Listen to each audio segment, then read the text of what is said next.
Trois amendements identiques de suppression sont en discussion commune. Le 15, monsieur Loïc Hervé. Merci, Monsieur le Président, Monsieur le Ministre, Monsieur le Président de la Commission des lois, Monsieur le rapporteur, chers collègues. Alors, je ne méconnais aucun des efforts qui ont été ceux de notre rapporteur pour trouver une rédaction bien meilleure, beaucoup plus robuste juridiquement et qui permette de mieux encadrer ce pass sanitaire. Pour autant, je demeure convaincu que cette idée de mettre en place un pass sanitaire dans notre pays est une mauvaise idée. Et ce, pour plusieurs raisons. La première, c'est que nous créons un précédent.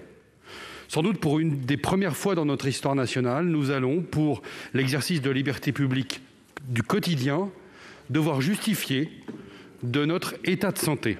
Et ça, mes chers collègues, j'attire votre attention parce que c'est quelque chose qui n'existait pas. Et la Covid ne peut pas être seulement une malédiction qui fait reculer les libertés. Et ceux qui pensent que le pass sanitaire va nous permettre de reconquérir des libertés, de mon point de vue, se trompent, puisque le pass sanitaire est une nouvelle contrainte. Deuxième raison de mon opposition, c'est des réserves quant aux personnes qui vont être en capacité de mener les contrôles. Dans notre pays, le port sur soi-même d'un document d'identité n'est absolument pas obligatoire. Il y a d'autres pays dans l'Union européenne où c'est le cas, la Suisse par exemple. Mais dans notre pays, ça n'est pas le cas. Et vous devrez justifier de votre état de santé, justifier de votre identité dans le lieu d'un contrat, c'est-à-dire la vente d'un ticket de spectacle, par exemple. Et donc, ça pose une vraie difficulté. Et enfin, la plus grande de mes craintes, c'est le risque de généralisation. Dans cet hémicycle, personne ne sait où nous en serons le 15 septembre en termes de situation sanitaire. Pourvu qu'un mutant, qu'un variant, qu'une quatrième vague, que je ne sais quelle encore calamité nous tombe sur le coin de la tête. Et à ce moment-là, nos finances publiques ne nous permettront pas de faire un nouveau confinement. Et on aura entre les mains l'outil formidable qui nous permettra de ne pas confiner, le pass sanitaire. Donc quand on nous promet aujourd'hui que jamais il ne sera généralisé, à partir du moment où il existe, le danger sera là et il pourra l'être. Et à ce moment-là, nous aurons basculé dans une société de surveillance généralisée. Merci. L'amendement 16 rectifié, Madame Sylviane Noël. Oui, je vous en prie, chers collègues. Merci, Monsieur le Président. Messieurs les ministres, mes chers collègues, l'article 1er définit un régime de sortie de l'état d'urgence sanitaire applicable à partir du 1er juillet jusqu'au 15 septembre, reprenant les bases établies par la loi du 9 juillet 2020. Ce projet de loi ne nous propose pas en réalité de sortir de l'état d'urgence sanitaire. Il vient en réalité diminuer les libertés publiques par rapport à la première version du texte et s'assimile sur de nombreux aspects à la mise en œuvre d'un état d'urgence permanent. Il convient de rappeler que si le projet de loi semble acter la sortie de l'état d'urgence sanitaire au 1er juin 2021, la loi du 15 février 2021 permet toujours au gouvernement de réactiver par simple décret l'état d'urgence sanitaire jusqu'au 31 décembre 2021. Mais surtout, l'article 1er vient signer la création du passeport sanitaire. Or, bien que ce passeport sanitaire ait été habilement présenté comme un moyen d'exercer notre liberté de circulation, il représente une ingérence inédite dans nos libertés fondamentales car il conduit directement à imposer à l'immense majorité des citoyens soit un vaccin dont le gouvernement affirme pourtant qu'il ne sera jamais obligatoire, soit d'innombrables tests de dépistage à présenter à de multiples occasions de nos vies en collectivité, alors que les tests PCR ne sont pas et n'ont jamais été utilisés comme un outil de diagnostic et leur validité en tant qu'outil de diagnostic a même été remise en cause par l'OMS.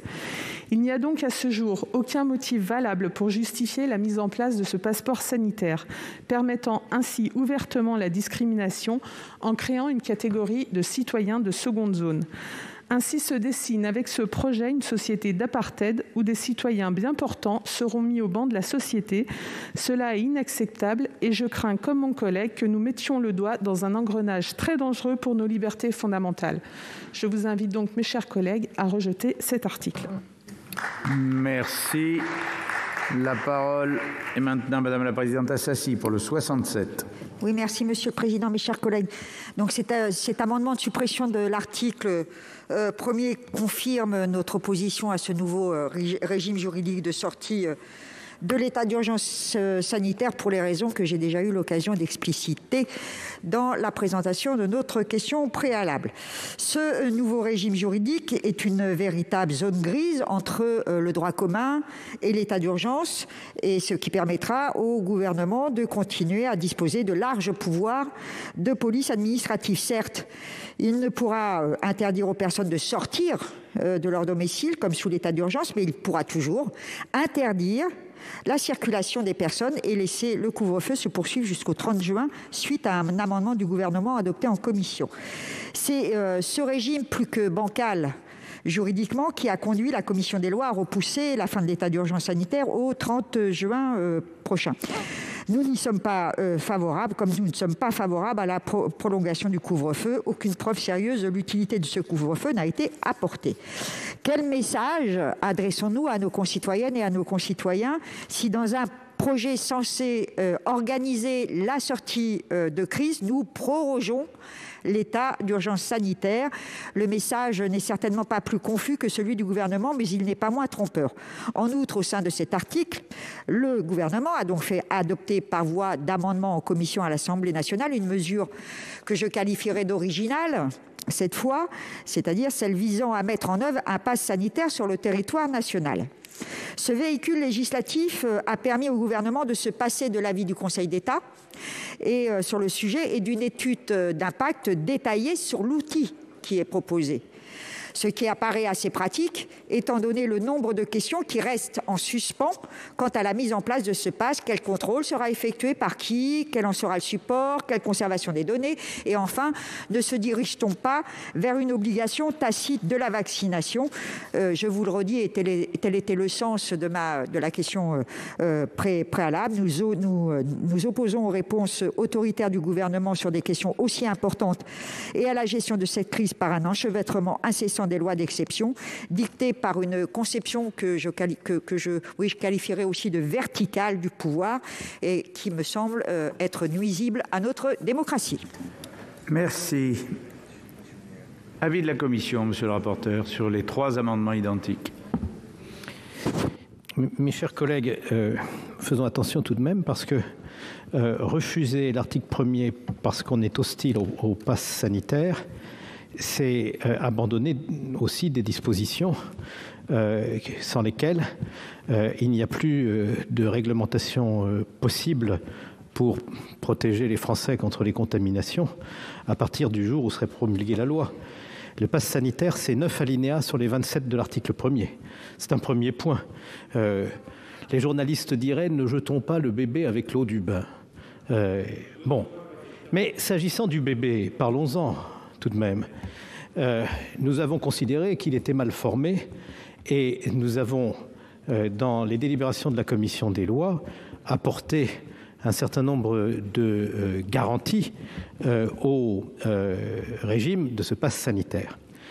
Parfois, on raisonne comme s'il s'agissait d'entraver des événements ou des manifestations qui seraient aujourd'hui parfaitement libres en faisant un filtrage en fonction du pass sanitaire.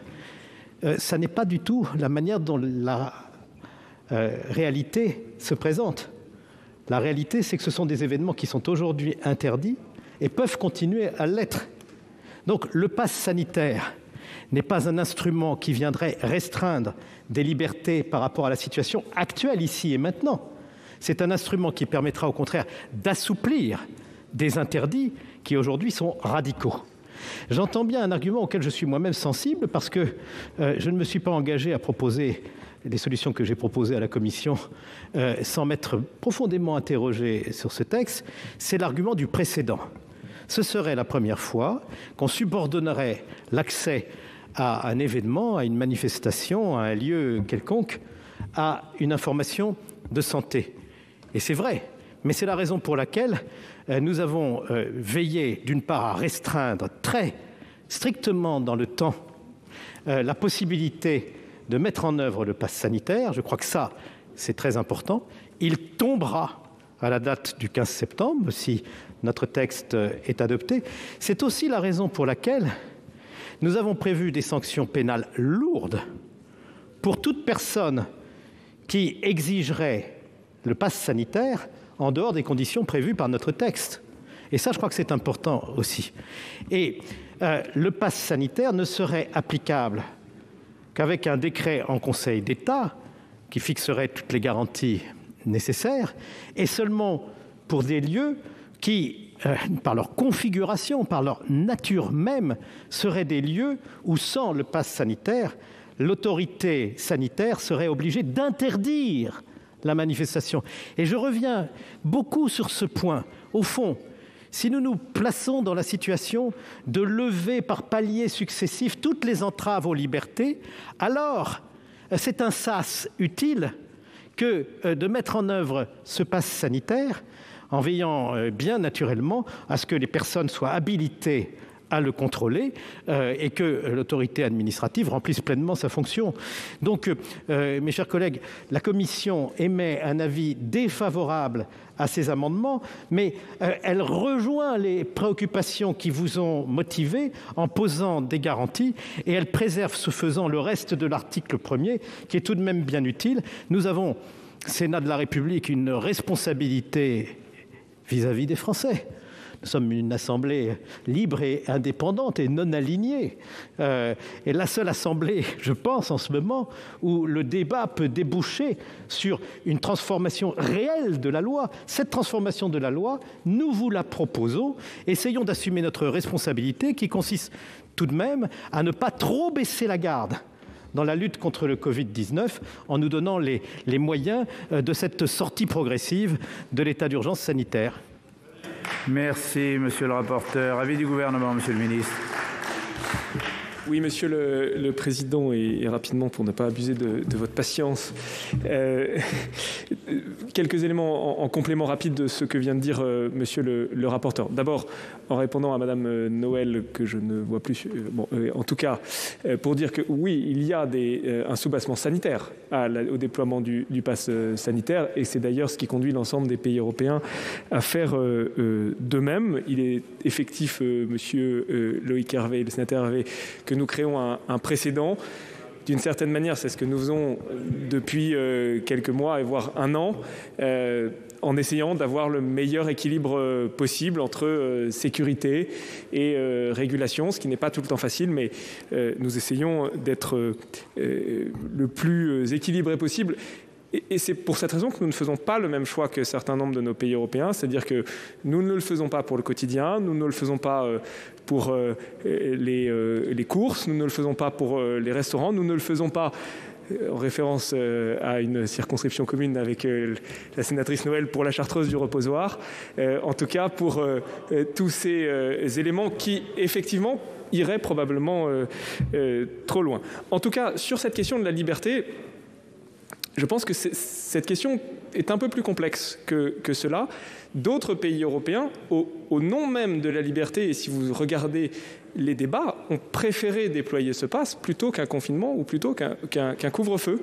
Et donc, on peut avoir une acception différente de cette question de la liberté. Et voilà, il s'agit en tout cas d'essayer de trouver un juste milieu. Je répète par ailleurs que oui, on demandera la carte d'identité pour des raisons logiques, mais qu'on le fait par ailleurs lorsque normalement vous achetez de l'alcool et que vous êtes jeune, lorsque vous êtes dans un train ou que vous prenez un métro, il peut y avoir une vérification de carte d'identité. De la même manière chez un buraliste si vous allez jouer. À chaque fois, c'est une question de proportion et c'est ce que nous essayons de trouver là encore. Donc, avis défavorable du gouvernement, j'imagine. Très bien. Avant de donner la parole pour les explications de vote, je vous demande de vous préparer. J'ai été saisi d'une demande de scrutin public par le groupe Les Républicains sur les 3 amendements qui nous sont soumis. Alors, explication de vote. Monsieur Laurent Duplomb.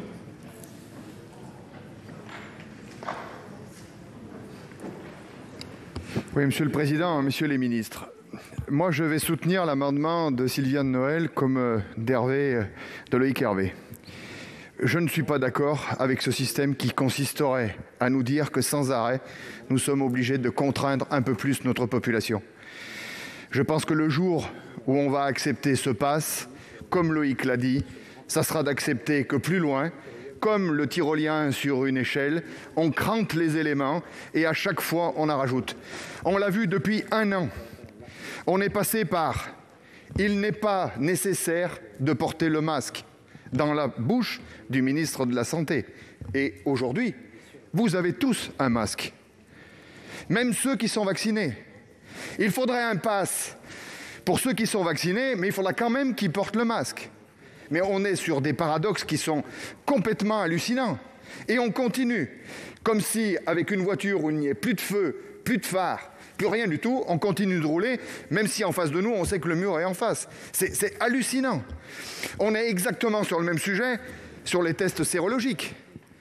Quand on disait qu'il fallait atteindre l'immunité collective, il y avait deux façons d'atteindre l'immunité collective.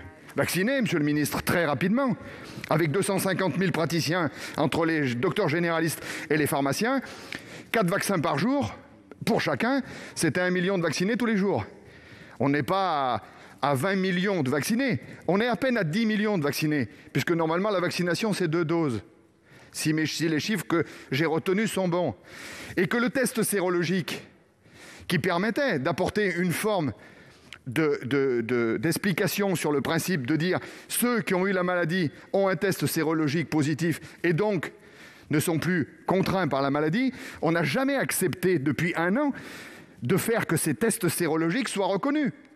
Et là, comme par enchantement, avec le pass, le test sérologique peut apporter le principe d'avoir le pass. Le dernier élément, c'est que, c'est ce que je disais, une fois qu'on aura accepté ce pass, on l'acceptera pour tout. Et à un moment donné, on nous dira qu'avec ce pass, parce qu'on ne peut plus confiner, parce qu'on ne peut plus faire ci ou parce qu'on ne peut plus faire ça, eh bien on triera les Français. On aura des Français de première zone et des Français de seconde zone. Alors on connaît déjà suffisamment ça entre le milieu urbain et le milieu rural. Je pense qu'il n'y a pas besoin d'en rajouter. Donc c'est pour ça que je soutiendrai ces amendements. Très bien. La parole est à Alain Houpert. Monsieur le ministre, je soutiendrai mes 3 collègues. On ne peut en même temps prétendre que chacun a sa liberté ou non de se vacciner et subordonner l'accès aux ERP ou à certaines manifestations à un pass sanitaire qui en réalité est un pass vaccinal qui ne dit pas son nom. On peut jouer sur les mots, mais dès que l'on soumet la liberté de circuler à l'obtention d'un document, d'une piqûre ou d'un test, cela s'appelle un laissez-passer. Cela sous-entend donc une obligation, celle de se vacciner. L'enfer est pavé de bonnes intentions, monsieur le ministre de la Santé. On ne peut faire le bonheur des gens contre leur gré, ni régenter la circulation de nos concitoyens pour préserver une gestion catastrophique des services de réanimation des hôpitaux. Vous nous rendez une liberté, mais c'est une liberté conditionnelle. Les confinements, les attestations de sortie absurdes, les autotests aux résultats aléatoires sont le terreau d'un système de surveillance globale de la population. Si l'exaspération de nos concitoyens mettait au pouvoir un parti extrémiste, il aura déjà en main tous les outils d'un État autoritaire et c'est vous qui les aurez forgés.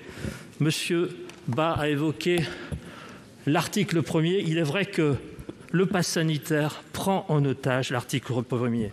Et notre ami Loïc Hervé a parlé d'un précédent. Oui, vous créez un précédent qui n'a pas de fondement scientifique et qui sacralise la servitude volontaire. Merci. Merci. La parole est à Madame Billon. Merci, Monsieur le Président, Messieurs les ministres, chers collègues. Je vais prendre l'exemple des parcs de loisirs. La décision d'instaurer un pass sanitaire à l'ensemble de la filière française de loisirs sans tenir compte des spécificités du secteur serait extrêmement préjudiciable à la réouverture des parcs de loisirs.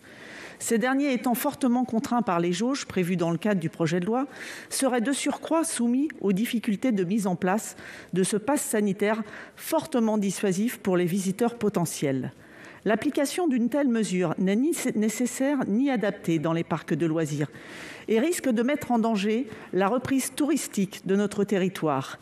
Les inégalités régionales d'accès pour disposer d'un pass sanitaire produiraient des discriminations importantes entre visiteurs ainsi qu'entre types d'établissements concernés par cette mesure. La localisation de nombreux parcs, souvent en zone périurbaine ou rurale, où l'offre de tests est relativement réduite, rendra difficile aux visiteurs jeunes et donc non vaccinés la production de ce test négatif. Je prends forcément l'exemple du parc du Puy du Fou en Vendée, où il y a 2 à 3 millions de visiteurs chaque été.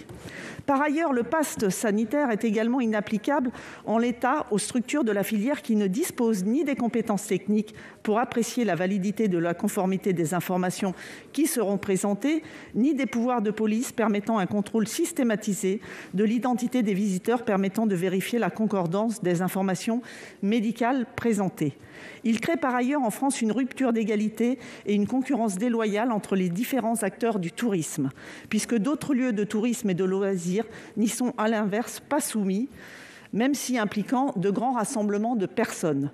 Durant l'été 2020, les protocoles sanitaires instaurés en accord avec les préfectures avaient permis de garantir la sécurité de tous. À notre connaissance, la fréquentation des parcs de loisirs à cette époque, avec les mesures de prévention en vigueur, n'a pas été à l'origine de clusters ou de contaminations massives, ce qui interroge par conséquent sur la nécessité d'inclure ces structures, le plus souvent situées en extérieur. Enfin, il risque d'entraîner un déclassement de la destination touristique France face à des voisins européens où le pass sanitaire n'est pas exigé pour les activités de loisirs. Donc finalement, ce pass sanitaire appliqué aux parcs de loisirs, c'est l'illusion d'une bulle sanitaire parce que ni les salariés, ni les employés, ni les bénévoles, ni les fournisseurs, ni les sous-traitants n'auront besoin de ce pass sanitaire sur les parcs de loisirs. Pour toutes ces raisons, je suivrai les 3 amendements. Très bien. Bon, merci à chacun de rester dans le temps de parole et pas au-delà. La parole est à Monsieur Savoldelli. Oui, merci Monsieur le Président, mes chers collègues. Monsieur le Ministre, moi j'ai bien écouté nos collègues Noël et Hervé et ma présidente Éliane Assassi. J'ai vu aucune réponse de votre part, Monsieur le Ministre. Il faut comprendre que l'ensemble des élus ici vous demandent des critères clairs et précis. Et je vais dire pourquoi. Parce qu'il faut dire toute la vérité. Vous aviez prévu de mettre en place votre Health Data Hub. Vous vous rappelez, vous connaissez ça. C'est les données de santé qui sont considérées par la réglementation comme des données de santé au même titre que l'appartenance syndicale, la religion. Elles font l'objet d'un encadrement au regard du risque qu'elles peuvent avoir d'utilisation. Vous aviez envisagé au départ ça, avant de reculer grâce à l'intervention de parlementaires, mais grâce aussi à l'opinion publique française. Je le rappelle à mes collègues, c'est une plateforme importante. L'ensemble des données permet la reconstruction des parcours de santé de 67 millions de personnes sur près de 12 années. Ça, c'était votre projet politique initial, qui n'a rien à voir avec la situation temporaire extrêmement grave de la situation avec le Covid, qui était un autre projet, qui porte atteinte à nos libertés. J'ai même cherché, il y avait tout dedans. La prise en charge médicale par la Sécu, mais il y avait les visites médicales scolaires, les visites santé au travail. Vous voyez, l'enjeu n'est pas minime. C'est pour ça que, si vous vous rappelez bien, le Conseil d'État s'est prononcé, il y a eu des observations de la CNIL. Donc moi, vraiment, je soutiens les 3 interventions. Elles sont à la fois différentes, mais complémentaires de mes 3 collègues, Hervé, Noël et ma présidente Assassi, et je regrette que les réponses aient été très évasives. Merci. Merci. La parole est au président Retailleau. Oui, messieurs les ministres, monsieur le président, je n'ai jamais ménagé mes critiques sur la politique de gestion de crise sanitaire du gouvernement. Et ici, quels que soient les bancs, personne ne peut m'accuser de connivence ou de complicité avec le gouvernement. Mais je voudrais vous expliquer pourquoi je vais soutenir la position du rapporteur Philippe Bas, la position aussi de la commission des lois. Premier argument, qui pour moi est important, c'est que la stratégie de la France pour venir à bout de la pandémie, ça doit être une stratégie hybride. Une vaccination massive, et sans doute faudra-t-il ouvrir encore plus avec les libéraux, mais aussi pour les publics, pour les jeunes qui fréquentent effectivement les festivals, puisqu'on sait désormais que le vaccin bloque la transmission. Une vaccination massive. Ensuite, ne pas abandonner l'autre part de stratégie qui est de casser les chaînes de contamination. Vous et moi, on a lu dans un certain nombre de revues sérieuses les prises de position de ceux qui sont pour une stratégie Covid-0 ou pour une stratégie vaccination. Je pense que c'est un faux débat. Et je pense que c'est la stratégie hybride qui est la bonne. Et par conséquent, casser les chaînes de contamination, je suis désolé, ça passe aussi par le pass sanitaire. Première chose. Deuxième élément, la sécurité et la liberté. J'ai entendu tout à l'heure des arguments qui consistent à dire qu'on créerait des citoyens de deuxième zone. Est-ce qu'un maire, lorsqu'il refuse la scolarisation d'un enfant qui n'a pas de certification, notamment pour la vaccination de rougeole, est-ce que le maire crée dans sa commune des citoyens de seconde zone? La liberté et la sécurité sont liées, c'est la sécurité qui est d'ailleurs la condition de notre liberté. C'est un débat qu'on a connu aussi avec le terrorisme. Et enfin, compte tenu de ce que nous dit le gouvernement, c'est-à-dire un dispositif exceptionnel, temporaire, compte tenu de la sécurisation qu'ont fait nos collègues députés, en excluant tous les actes de la vie quotidienne, et je rajoute les garanties apportées par notre commission des lois, je pense qu'en mon âme et conscience, et pardonnez-moi les collègues de différents bancs, y compris d'ailleurs de mon propre groupe, je soutiendrai la position de notre commission des lois et je voterai contre ces 3 amendements de suppression. Merci. Bon, je vous signale que nous avons encore plusieurs intervenants, donc c'est vraiment que chacun respecte les temps. Maintenant, ça s'appelle les débats, mais si chacun respecte les règles qui sont celles du temps, naturellement. Madame la Présidente Assassi, justement. Forcément, ça tombe sur moi. Ah bah, vous êtes la suivante sur la liste. Merci, Monsieur le Président. En fait, moi, je voulais répondre à une partie de l'avis qui a été rendu par notre rapporteur sur ces amendements de suppression. Il nous dit qu'il n'y a pas que l'article 1er ne se limite pas à la question du pass sanitaire. On est d'accord, on a travaillé, il y a 27 alinéas dans cet article, on sait. Mais, monsieur le rapporteur, mais ça vaut aussi pour messieurs les ministres, on peut quand même s'interroger sur les raisons, et là où je m'adresse aussi au président Retailleau, sur les raisons qui ont amené le gouvernement à introduire ce pass sanitaire dans l'article 1er en commission des lois à l'Assemblée nationale. Le pass sanitaire, après tout, aurait pu faire l'objet d'un article à lui tout seul, ce qui n'est pas le cas. Donc moi, sincèrement, je pense que la ficelle est un peu grosse, d'autant que je pense que le gouvernement s'attendait à un débat binaire sur ce sujet. Or, il n'est pas binaire. Il est transverse, on le voit bien aujourd'hui. Il traverse tous les bancs de notre hémicycle. Donc, je le répète, la ficelle est un peu grosse. En substance, si on refuse le pass sanitaire, on refuserait de sortir de l'état d'urgence. Ce qui, selon monsieur le rapporteur, ne serait pas sérieux. Mais, monsieur le rapporteur, c'est la méthode utilisée qui n'est pas sérieuse, et pour le coup, ce n'est pas un précédent. Merci. La parole est à Monsieur Benarroche, pardon. Mes chers collègues, j'aurais aimé, comme beaucoup ici parmi vous, je pense, pouvoir voter sur un texte aux conséquences mieux connues, plus conformes aux alertes de la CNIL. Parce que je comprends bien, comme l'a dit la présidente Assassi, que derrière cet article 1 qui mélange à la fois le pass sanitaire et d'autres mesures, on essaye de nous faire voter un ensemble et que nous-mêmes avons des difficultés à nous positionner parce que nous ne sommes pas forcément pour ce pass sanitaire, mais néanmoins, grâce au travail de la commission des lois et à son rapporteur, nous avons amélioré un certain nombre de points substantiellement de cet article 1er. Néanmoins, il est vrai que quand on pose une question simple, simpliste même dirais-je, qui consiste à dire « c'est pass sanitaire ou pas de concert », la plupart d'entre nous disent pour l'activité économique, pour le bien-être psychologique, pour l'activité culturelle, mettons le pass sanitaire parce que comme ça il y aura des concerts. Mais je pense que c'est une mauvaise façon de poser cette question en fait. Parce qu'en fait, quand on parle de pass sanitaire, de quoi parlons-nous concrètement? Quelles sont les données personnelles que nous allons devoir partager? Jusqu'où devrons-nous aller pour obtenir un QR dit valide? Est-ce qu'un simple bénévole d'une association, à l'entrée d'un événement qui serait soumis à l'obtention du pass sanitaire, pourra contrôler ces données, pourra conférer une légitimité d'entrer ou de ne pas entrer dans cet événement? Quelle responsabilité prendra-t-il lors d'un refus de ce pass sanitaire? Quels sont tous les éléments qui permettent de faire que, actuellement, ce pass sanitaire puisse servir, que deuxièmement, il puisse ne pas être prolongé. Vous savez qu'on a l'état d'urgence a été prolongé X fois, alors le pass sanitaire pourra l'être également. Et pourra-t-il être utilisé pour d'autres raisons et d'autres virus que le Covid-19, dans d'autres circonstances? Notre collègue Loïc Hervé l'a bien dit et a bien pointé tous les risques qui pouvaient se poser sur l'utilisation de ce pass sanitaire.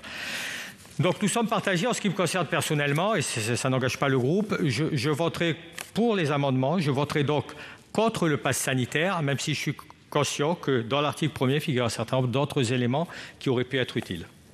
Merci. La parole est à Madame Taillé-Polian.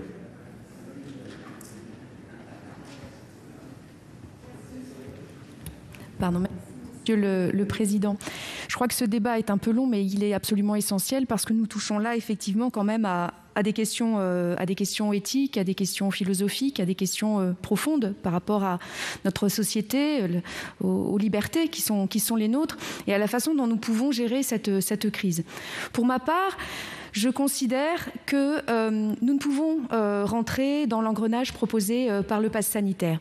Et finalement, je reprendrai l'argument qui a été posé par le rapporteur en disant « mais finalement, ce pass sanitaire, ce n'est pas une restriction, ce serait une possibilité d'ouvrir de nouvelles offres, de nouveaux droits, d'accéder à telle ou telle chose qui, si nous ne le mettons pas en place, n'aurait pas lieu. » Mais vous imaginons-nous quelle pression nous allons nous mettre collectivement sur les épaules si tant est que la crise perdure, si tant est que nous soyons obligés de faire durer telle ou telle restriction plus longtemps.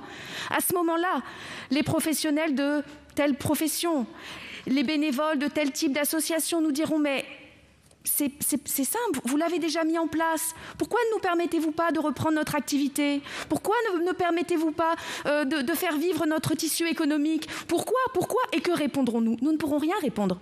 Nous dirons « ah ouais, mais là, en fait, là, on pouvait, mais maintenant, on ne peut plus. » Non, il s'agit là d'une question de principe, c'est-à-dire de se dire, à un moment donné, est-ce que oui ou non, on met en place un état, sur la base de l'état de santé, une rupture vis-à-vis du principe d'égalité. Je crois qu'en âme et conscience, en tout cas tout à fait personnellement, je ne peux valider cette option. Et je crois qu'effectivement, ce débat, il est important. Il traverse finalement l'engagement de chacun. Il y a sur tous nos bancs des gens qui s'interrogent. Je crois que c'est important effectivement que nous puissions en échanger pour prendre date, y compris quelle que soit la décision qui sera prise ici, maintenant et dans la suite de l'élaboration de ce texte. Car tout cela, je crois, dans les périodes qui sont présentes, cela a été dit, tant d'états d'urgence se sont succédés. Et à chaque fois, c'est telle ou telle mesure qui semblait tellement exceptionnelle à chaque fois, qui finissent par rentrer dans la réalité quotidienne. Le débat est essentiel. Pour moi, maintenant, ce sera non. Très bien. La parole est à Madame de La Gontrie. Merci, Monsieur le Président. Sur ces amendements de suppression de l'article 1, notre groupe a décidé de s'abstenir. Pourquoi? Cet article est protéiforme. Il contient à la fois des dispositions sur le pass sanitaire, effectivement, et je vais y revenir, mais aussi un certain nombre de dispositions qui encadrent, de manière relative, on aurait pu souhaiter davantage, les pouvoirs du gouvernement. La commission des lois a d'ores et déjà procédé à un certain nombre d'améliorations qui rejoignaient parfois les nôtres, et nous les soutiendrons. Mais concernant le pass sanitaire, nous avons posé un certain nombre de demandes. Et au fond, c'est extrêmement simple, et même si je dirais au ministre Cédric O que je l'ai entendu devant l'Assemblée nationale dire en une question sur le pass sanitaire et la CNIL que la CNIL n'avait rien à voir avec cela, nous reprenons l'intégralité des préconisations de la CNIL. Et c'est en ce sens que nous demandons par amendement qu'une jauge soit prévue, de manière à ce que les gens sachent dans quelles circonstances ils devront avoir recours à ce pass, que nous demandons que les types d'établissements concernés soient inscrits dans la loi, de manière à ce que les exploitants sachent à quel régime ils vont devoir se plier et que l'évaluation de ce dispositif soit faite afin que nous sachions, nous, si ce que nous avons voté est utile. Alors, nous avons déposé ces amendements. Nous souhaitons que la discussion ait lieu. Tout ça s'est fait dans des conditions de délai extrêmement précipitées. Et donc, nous ne désespérons pas de la qualité du débat et peut-être de l'approbation d'un certain nombre de nos propositions. Et je l'indique d'ores et déjà, si ces amendements n'étaient pas acceptés, nous serons amenés, au moment du vote sur l'ensemble de l'article 1, d'être défavorables à cet article. Très bien. La parole est à Madame Benbassa. Allez. Merci, Monsieur le Président. Moi, je représente ici la partie qui est contre la suppression de cet article, de ces amendements, du PASS, et pour ceux qui s'abstiennent.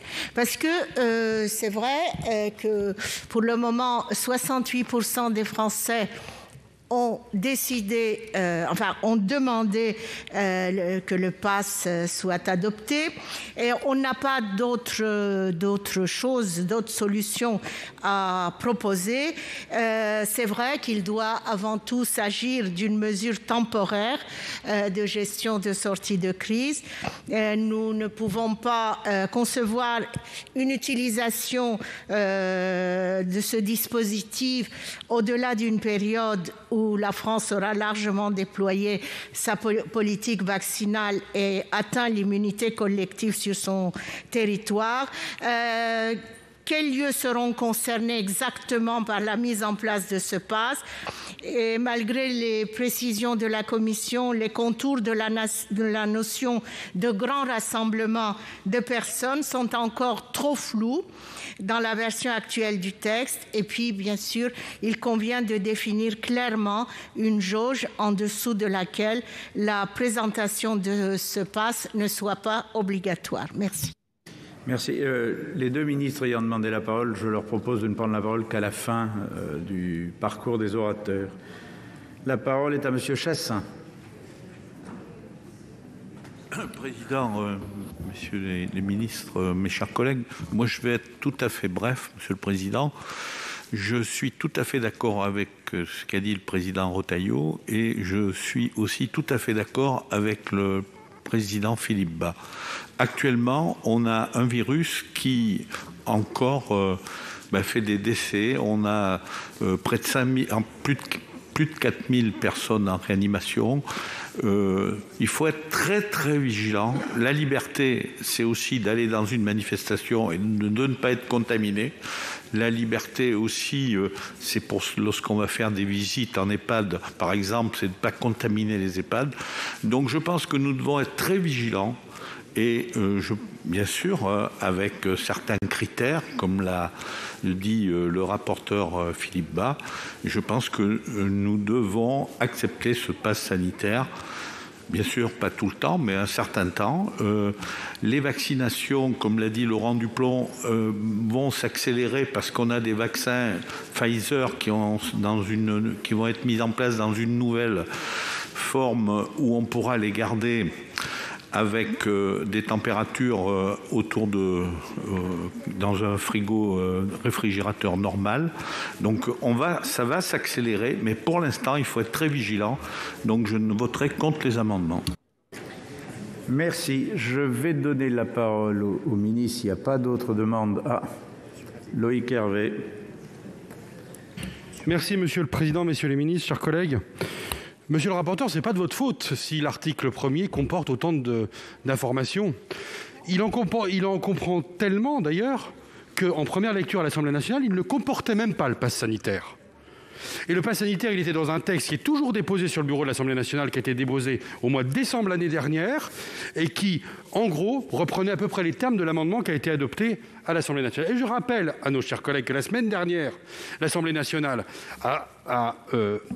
n'a pas voté les amendements de suppression, a examiné l'article 1er, a intégré le pass sanitaire et n'a pas voté l'article 1er dans une première lecture. Et qu'à la demande du gouvernement, une seconde délibération a eu lieu et qu'à ce moment-là, dans des conditions sur lesquelles je ne reviens pas, l'article 1er a été adopté dans la rédaction qui nous a été soumise avant que nous l'examinions en commission hier soir. Donc ça, c'est quand même important parce que le pass sanitaire est arrivé, un seul alinéa, hier, 7 désormais, par voie d'amendement.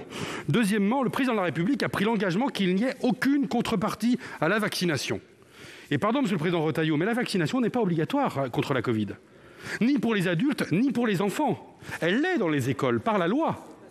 Elle l'est, mais la vaccination... Donc, à partir du moment... Et je suis pour la vaccination, à titre personnel. Je suis pour la vaccination.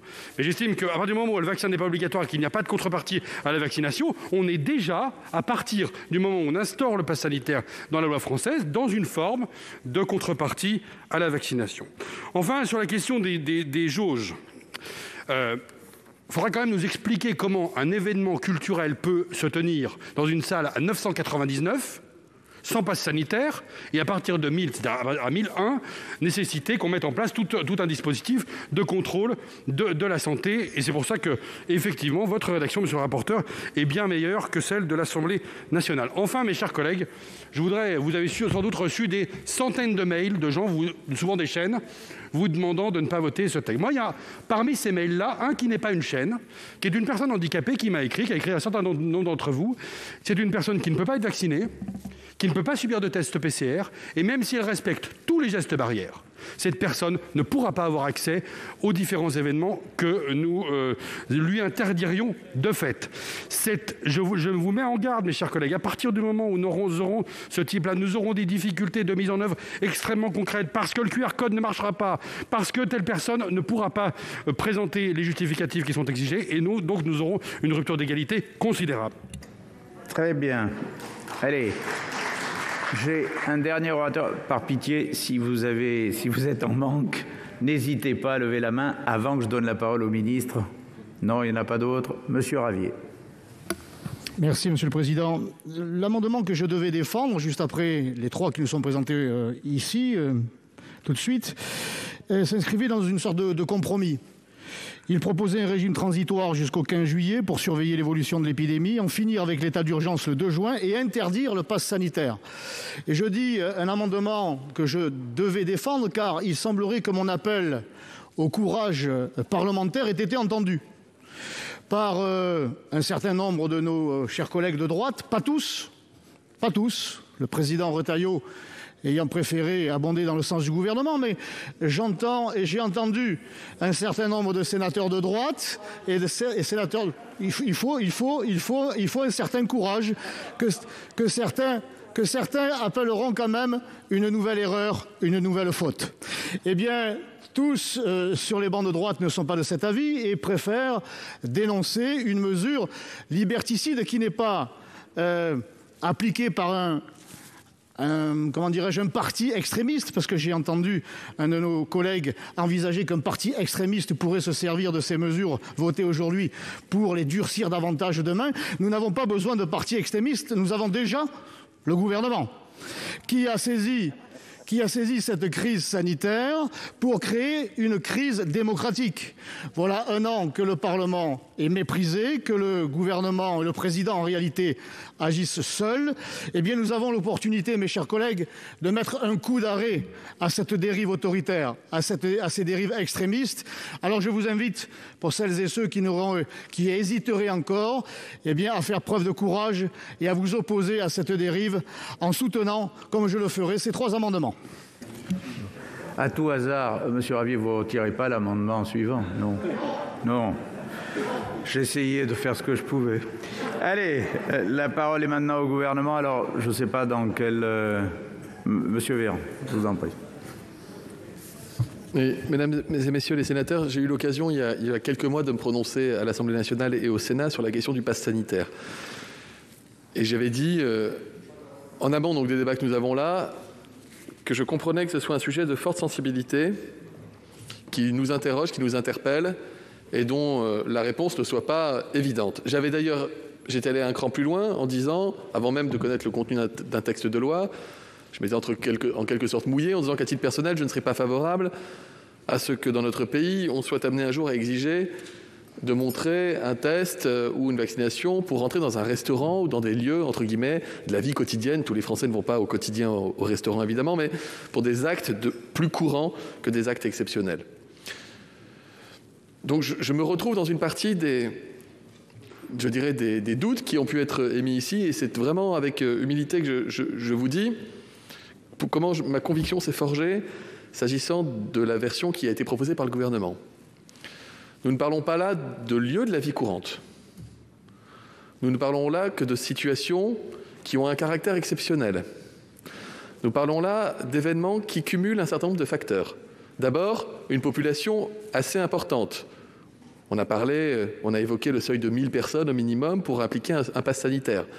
On n'est pas tous les jours dans notre vie en contact direct avec plusieurs milliers de personnes, en tout cas plus de 1000 personnes. Ensuite, ça concerne des lieux qui, par définition, vont associer un brassage de population assez important par le caractère exceptionnel de la fréquentation de ces lieux. Quand on parle d'un grand salon, prenons un salon, je ne sais pas, un salon automobile ou un salon du vin, par exemple. Et il y en a dans beaucoup de territoires qui sont programmés par avance, des salons des vins. Si vous avez là plus de 1000 personnes, que vous avez un brassage avec des gens qui viennent de différents départements, différentes régions, vous êtes là dans des situations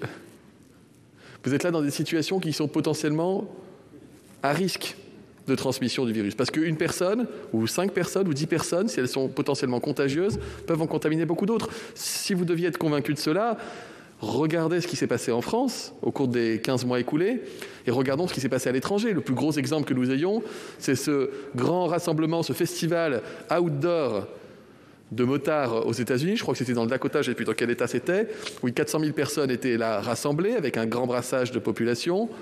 Et il y a eu 250 000 contaminations estimées suite à cet événement. L'année dernière, nous avons eu l'occasion de débattre à de multiples reprises des conditions d'ouverture de jauge dès lors qu'on commençait à dépasser un certain nombre de personnes qui allaient fréquenter des événements. Vous vous souvenez sans doute des débats que nous avions eus. Et moi, j'étais plutôt sur la pédale de frein en vous disant on ne peut pas avoir trop de personnes, on ne peut pas directement ouvrir des événements qui vont rassembler des milliers de personnes, ce n'est pas raisonnable. La situation n'a pas changé. Et il y a en plus des variants par rapport à l'année dernière qui nous obligent encore à des mesures de précaution. Ce que nous n'avions pas l'année dernière et que nous avons cette année, c'est la possibilité de minimiser au maximum les risques et de faire en sorte que lorsque des foules compactes se rassemblent dans des lieux clos rassemblant beaucoup de gens ou dans des lieux extérieurs mais on peut être très en contact les uns avec les autres, on peut s'assurer que les personnes peuvent y aller en toute quiétude, en toute tranquillité, sans avoir la peur d'être potentiellement en contact de quelqu'un qui est contagieux. Il ne s'agit pas de fliquer les gens, il ne s'agit pas de montrer un pédigré, il ne s'agit certainement pas d'installer dans la durée la nécessité de montrer qu'on est protégé contre le virus. Il s'agit vraiment de permettre de rouvrir des événements qui, sinon, ne pourraient pas être ouverts dans ces mêmes conditions. Et je vous invite à regarder dans les différents départements le nombre d'événements qui pourront se tenir parce que le pass sanitaire et qui ne pourraient pas se tenir s'il n'y avait pas le pass sanitaire. Donc, ce n'est pas du donnant-donnant ou un chantage en quoi que ce soit. C'est des conditions de sécurité sanitaire qui sont réunies, qui nous permettent de faire ce que l'année dernière, nous ne pouvions pas faire, alors même que vous nous le demandiez. Les conditions pour rentrer, ce n'est pas que la vaccination. C'est un test qui est négatif depuis moins de 48 heures. Et ce n'est pas un test sérologique. J'ai entendu un sénateur tout à l'heure dire que la sérologie ne servait pas jusqu'à présent, que maintenant elle servirait. Monsieur le sénateur, aujourd'hui, la sérologie ne peut pas être considérée comme un argument pour pouvoir être protégé contre le Covid. Et c'est donc un test ce qu'on demande, c'est un certificat de rétablissement, c'est-à-dire la preuve qu'un test PCR était positif il y a plus de 2 semaines et il y a moins de 6 mois. C'est ça que nous demandons.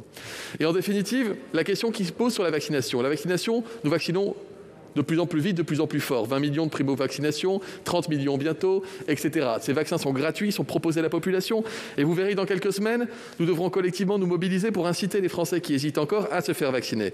On retournera l'objectif qui est aujourd'hui de trouver le maximum de créneaux possible. Demain, ce sera de trouver, d'identifier le maximum de Français pour se faire vacciner, encore une fois, avec la gratuité des tests, la gratuité des vaccins, etc. Et donc, ce que nous vous demandons, c'est de ne pas imposer à quelqu'un qui est déjà vacciné de devoir réaliser un test avant de rentrer dans un salon ou un espace confiné. C'est de lui permettre de considérer qu'il est libéré de cette obligation de test-là pour pouvoir y rentrer. Donc ce n'est pas du tout un chantage à la vaccination qui vous est proposé. Enfin, monsieur le sénateur Loïc Hervé, je ne sais pas si quelqu'un peut effectivement, dans des très rares situations, être contre-indiqué par la vaccination.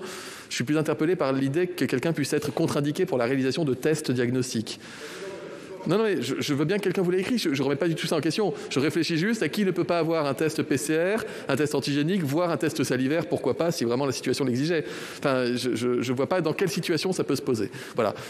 Donc, mesdames et messieurs, vous connaissez ma position et je suis résolument favorable au test, au pass sanitaire dans les conditions qui vous sont proposées. On n'en fera aucun abus, mais ça va nous permettre de rouvrir plus vite, plus fort et de retrouver une vie économique et sociale plus importante. Merci. La parole est à Monsieur Cédric O. Oui, Monsieur le Président, apporter juste une précision sur la question des parcs, une précision technique puisque la question a été abordée. Ce sujet a fait l'objet de nombreux échanges avec les responsables concernés. Je vous signale, Madame la sénatrice, que nous avons fait évoluer ce que nous pensions faire, puisque les parcs d'attractions ou les parcs à thème ne sont pas soumis au pass sanitaire en tant que tel, c'est-à-dire que vous pouvez rentrer à Euro Disney sans avoir à présenter votre pass sanitaire.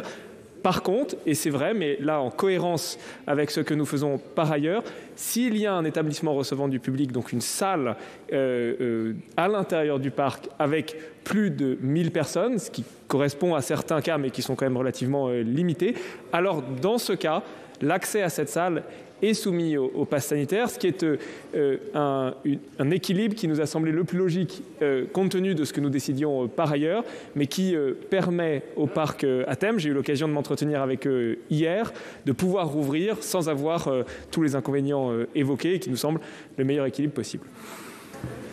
Très bien.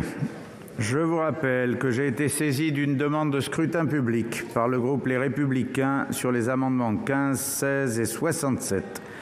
Je vous rappelle que l'avis de la commission est défavorable.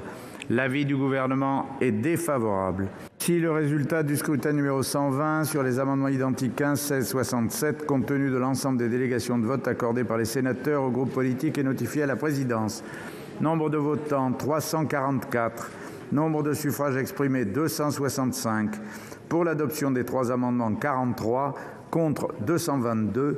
Le Sénat n'a pas adopté. Et je passe en conséquence à l'amendement 96 de Monsieur Ravier.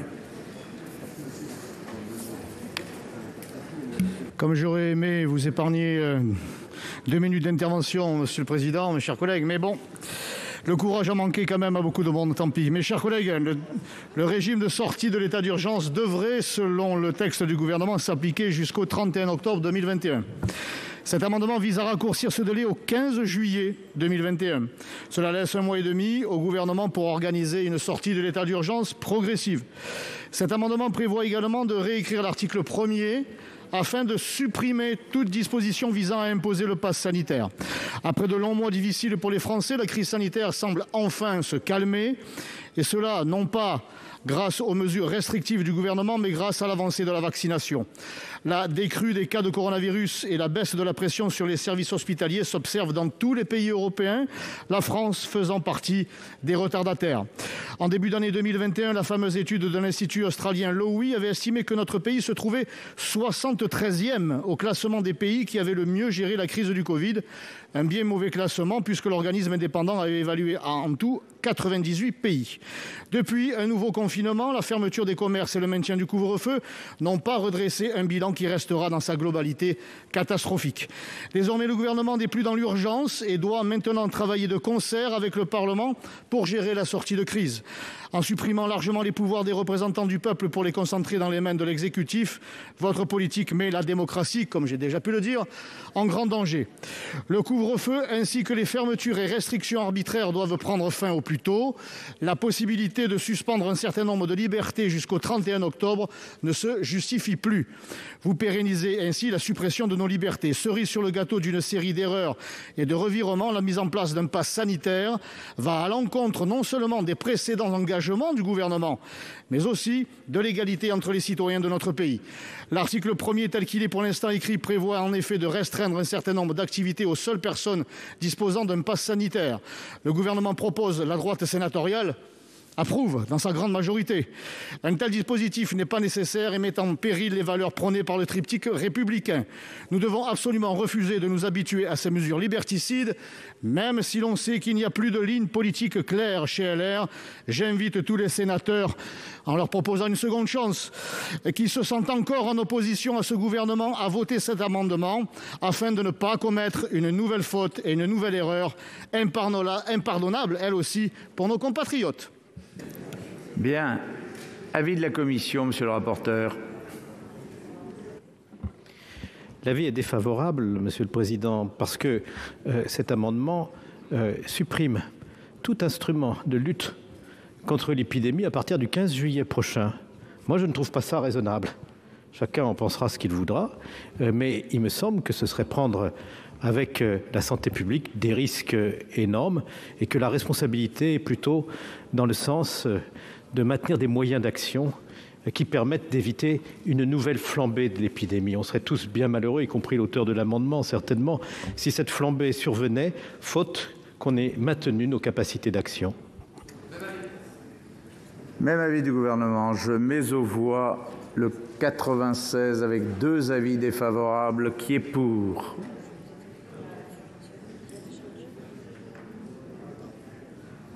Qui est contre?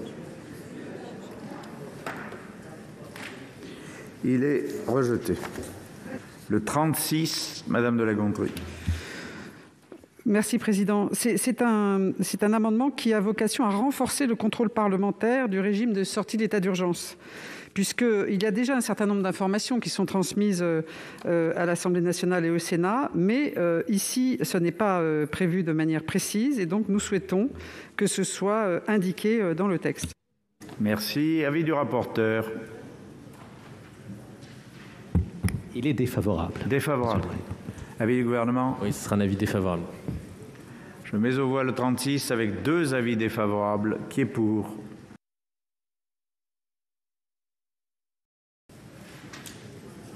Il est rejeté. Le 50, Monsieur le ministre. Le 50. Oui, merci. Un amendement du gouvernement. Merci, Monsieur le Président. Un amendement qui vise à préciser l'applicabilité du régime de sanctions prévu par l'article L3136-1 aux dispositions de l'article 1er de ce présent projet de loi. Amendement explicite donc pour chaque catégorie de mesures susceptibles d'être prises pendant la période de mise en œuvre du régime de sortie, les conditions dans lesquelles sont constatées et réprimées les infractions à ces mesures en référence aux conditions applicables aux catégories de mesures analogues prises dans le cadre de l'état d'urgence sanitaire. Cet amendement soumet par ailleurs expressément le constat et la répression des infractions à l'interdiction de mise en place d'un pass sanitaire hors des cas prévus par la loi au cadre prévu par l'article L3136-1 que je citais tout à l'heure en matière d'ouverture des établissements recevant du public. Voilà, Monsieur le Président, l'objet de cet amendement du gouvernement. Merci. Avis de la commission, Monsieur le rapporteur.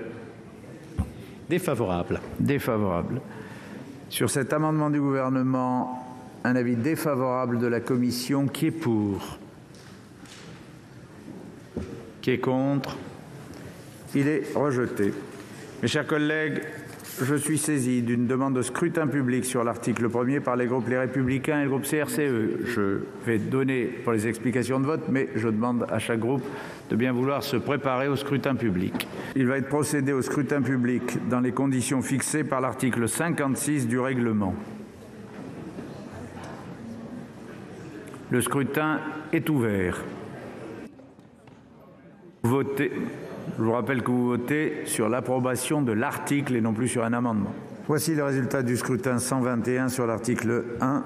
Compte tenu de l'ensemble des délégations de vote accordées par les sénateurs aux groupes politiques et notifiées à la présidence, nombre de votants 344, nombre de suffrages exprimés 330, pour l'adoption 221, contre 109, le Sénat a adopté.